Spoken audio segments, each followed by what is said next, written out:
أهلا بكم في حلقة جديدة. النهاردة هنتكلم عن لغز حير البشرية. النهاردة هنتكلم عن مثلث برمودا. بس قبل ما أتكلم عن مثلث برمودا يا ريت تعمل لي اشتراك وتفعل زر الجرس. بص يا سيدي، من سنين طويلة والعالم كله بيتكلم عن مكان غريب وغامض في المحيط الأطلنطي.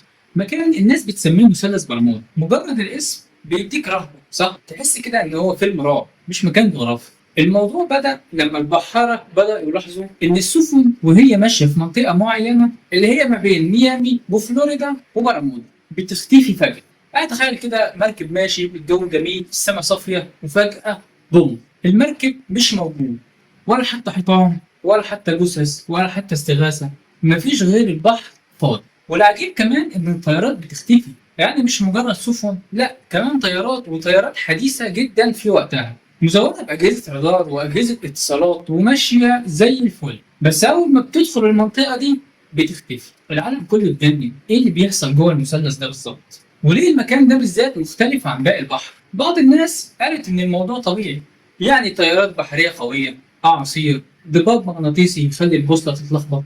بس في ناس تانية قالت لك لا يا معلم، الموضوع مش بسيط كده. بس خليني ارجع بيك لاول حاله مشهوره، الرحله 19. مجموعه طيارات امريكيه سنه 1945، طيارات تدريب، 5 طيارات طلعوا من فلوريدا في مهمة تدريب عادية جدا، والطيارين محترفين. بعد شوية قائد السرب بعت رسالة لاسلكية غريبة جدا، بيقول البوصلة مش شغالة واحنا مش عارفين احنا فين. حاولوا يرجعوا القاعدة بس كل الطيارات كانت اختفت. 5 طيارات بالطيارين بالجنود اختفوا كأن الأرض بلعتهم. والأغرب من كده إن الطيارة اللي راحت مخصوص عشان تنقذهم اختفت هي كمان. يعني 6 طيارات اتبخروا في يوم واحد. والموضوع ما وقفش هنا، في سفن ضخمة اختفت زي USS سايبروس. دي كانت سفينة شحن أمريكية كبيرة جدا جدا، اختفت سنة 1918 ومعاها حوالي 300 شخص، ولا جثة ولا حيطان ولا أي شيء. الناس وقتها بدأت تتجنن، هل المثلث ده فيه قوة خارقة؟ ولا في مخلوقات فضائية بتخطف السفن والطيارات؟ ولا ده مدخل لعالم موازي؟ في نظرية بتقول إن في قاع المثلث ده في حضارة قديمة، أطلنطا. الحضارة دي كانت متقدمة بطريقة رهيبة، عندها طاقة غير طبيعية، ولما غرقت التكنولوجيا بتاعتها فضلت في القاع، فكل اللي يقرب من المنطقة دي بيتأثر بالطاقة دي.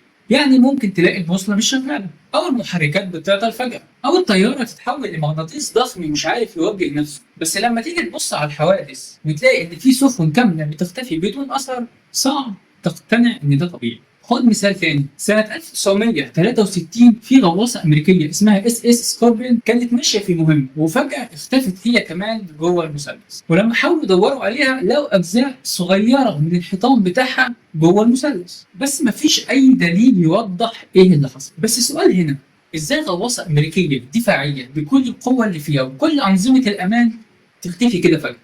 هنا الناس بدأت تفسر بطرق كتير. في ناس قالت إن في غازات طبيعية بتخرج من القاع زي غاز الميثان، وده بيخلي المية تحت السفينة تبقى خفيفة، فبالتالي السفينة بتغرق فجأة من غير ما حد يلحق يعمل أي حاجة. وفي ناس بتقول إن في دوامات وأمواج بتحصل فجأة في المنطقة دي. لكن كل ده مش بيشرح اختفاء الطيارات. يعني السفينة ممكن تقول غازات أو أمواج، إنما الطيارات إيه اللي يقدر يوقع طيارة في الجو من غير أي أثر؟ الموضوع كبير لدرجة إن في أفلام وكتب اتعملت عنه. في الستينيات في كاتب اسمه فينيس تيجاديس كتب مقال عن مثلث برمودا وقال فيه إن دي منطقة الخطر المميت. ومن وقتها والإعلام مسك الحكاية وبقت ترند عالمي. أي حد عايز يعمل فيلم رعب أو فيلم فيه مغامرة يحط جزء أو مشهد من مثلث برمودا. وبعدين في اللي ربطه بالزمن، والله في ناس بتقول ان مثلث برمودا ده بوابه زمنيه، يعني اللي يدخل فيه يتنقل لزمن تاني او عالم موازي. ودي فكره جت من شويه بلاغات مريبه. تعال نشوف. في طيار سنه 1970 كان طاير في المنطقه دي، فجاه لقى نفسه داخل سحابه ضخمه والاجهزه كلها اتلخبطت. بعد نص ساعه الطيار ده خرج من السحابه دي ولقى انه وصل ميامي اسرع بكتير من الطبيعي، كانه قفز بالزمن. واللي يخلي الموضوع مش طبيعي ان في ناس بتقول ان الحوادث دي مش عشوائيه، لا في تواريخ معينه واوقات معينه في السنه بيحصل فيها الحوادث دي. نسبه الحوادث بتعلى كأن المكان بينشط فجأة ويرجع يهدى تاني.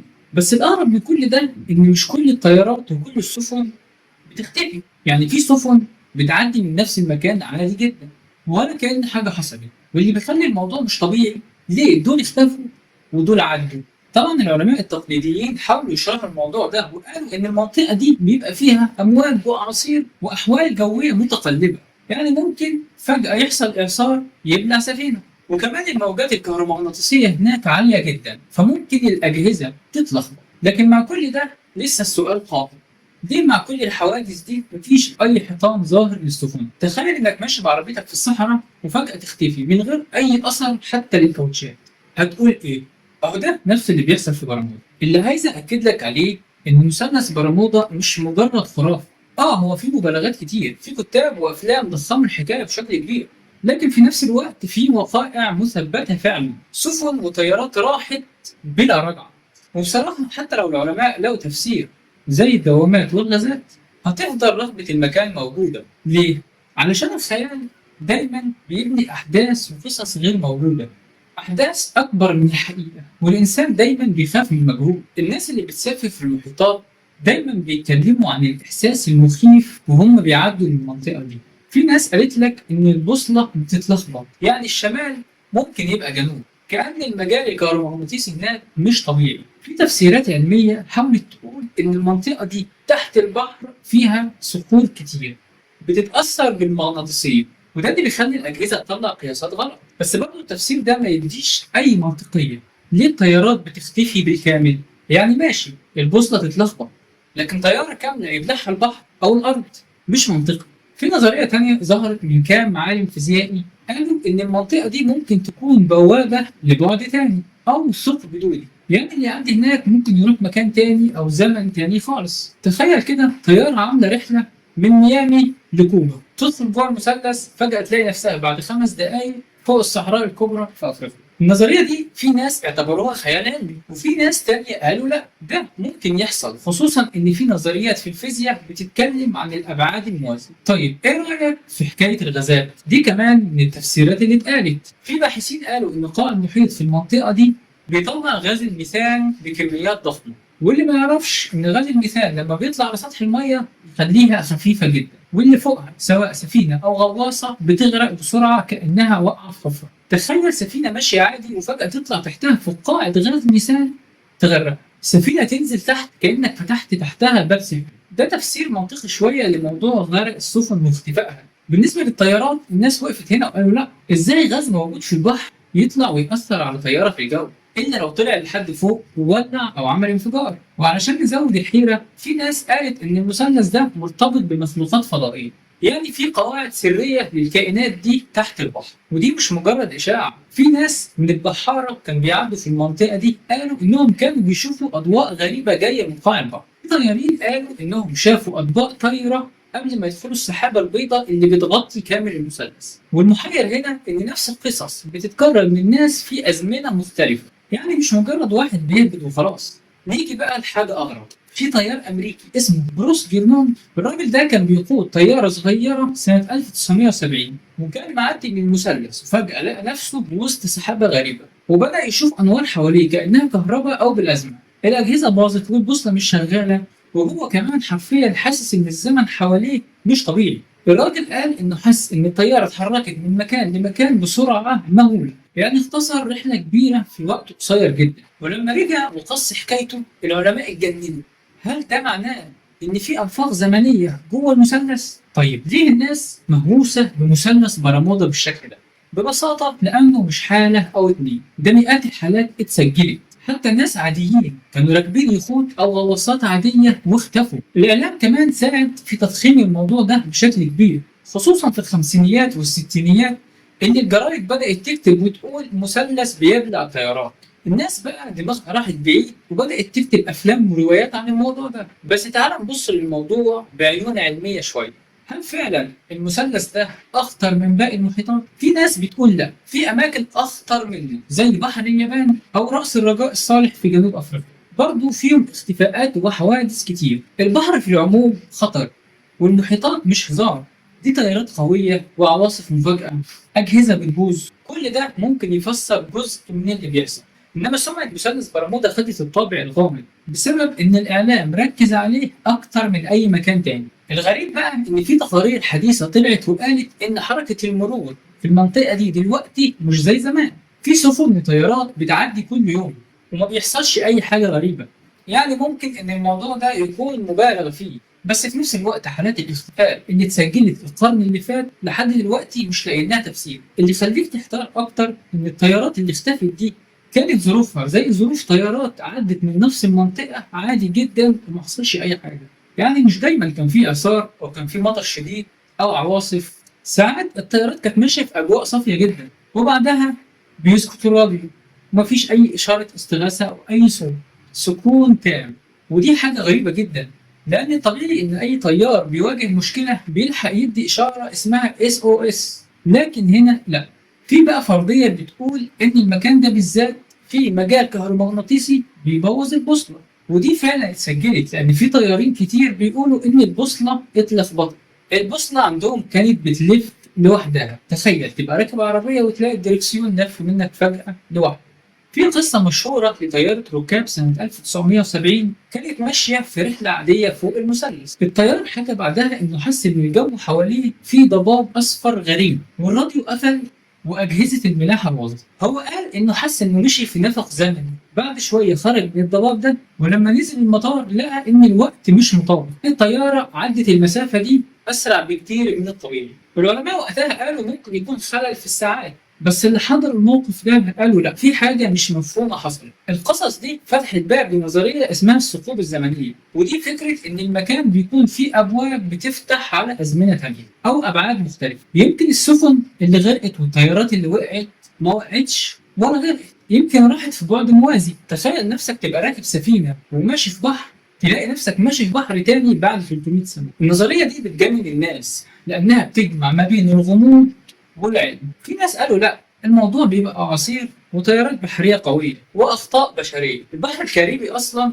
مشهور إنه خطر، الأعاصير بتيجي من هناك فجأة وممكن تسحب سفينة ضخمة وتكسرها نصين. وكمان القاع البحري في المثلث عميق جدا لدرجة إن أي سفينة تغرق هناك مش هتسيب أثر خالص، يعني مجرد دقايق والسفينة تغرق وتختفي خالص كأنها ما كانتش موجودة. بس حتى لو ده صح، ليه في سفن اختفت من غير ما تبعت أي نداء استغاثة؟ ده اللي محدش قادر يجاوب عليه. في كمان قصة ستار تايجر، طيارة ركاب اختفت في الخمسينيات، نفس الحكاية، خرجوا من المطار دخلوا المثلث وبعدها ولا أي خبر. الفرق إن الحالة دي الطقس كان مثالي جدا، يعني مفيش شماعة للأعاصير.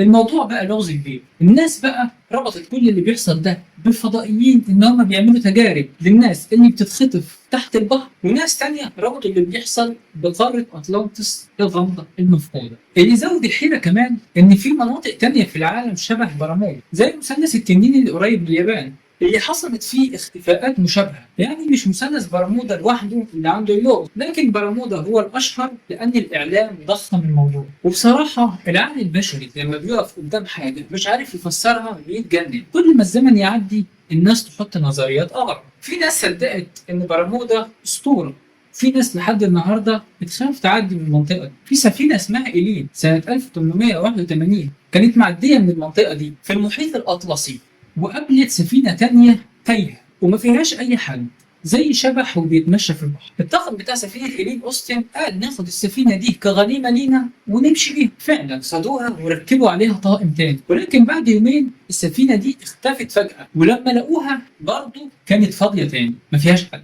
دخلوا جواها مفيش ولا صوت ولا بني ادم، مفيش اي اثر للناس اللي كانوا عليها، كان البحر بلعهم. اللي بيخلي برمودا لغز لحد دلوقتي ان العلم ما قالش كلمه نهائيه عنه. في باحثين طلعوا خرائط واثبتوا ان المثلث مش اكبر منطقه في المحيط الاطلسي فيها عواصف وتيارات، وده طبيعي يخلي السفن والطيارات تضيع. لكن في نفس الوقت روايات الطيارين والبحاره اللي اتسجلت صعب تتشال وتتقال عليها مجرد اوهام. في ناس حلفوا ان هم شافوا سما غريبه وضباب ابيض او حتى اضواء مش طبيعيه. اللي بيزود الغموض اكبر ان المثلث قريب من خطوط الملاحه العالميه، يعني اي حاجه تحصل هناك العالم كله لازم يسمع بيها. عشان كده كل حادثه هناك بتحصل بتتحول لاسطوره. الخلاصه ان مثلث برمودا لحد النهارده بين الحقيقه والاسطوره. ممكن يكون مجرد طبيعه خطره وممكن يكون باب لعالم موازي، بس الاكيد ان اسمه بقى رمز للرعب والغموض. وكل ما تسمع عنه تفضل تسال نفسك هل فعلا ده مكان بيمنع الناس؟ ما تنساش تتفرج على الحلقات اللي فاتت وتعملي لايك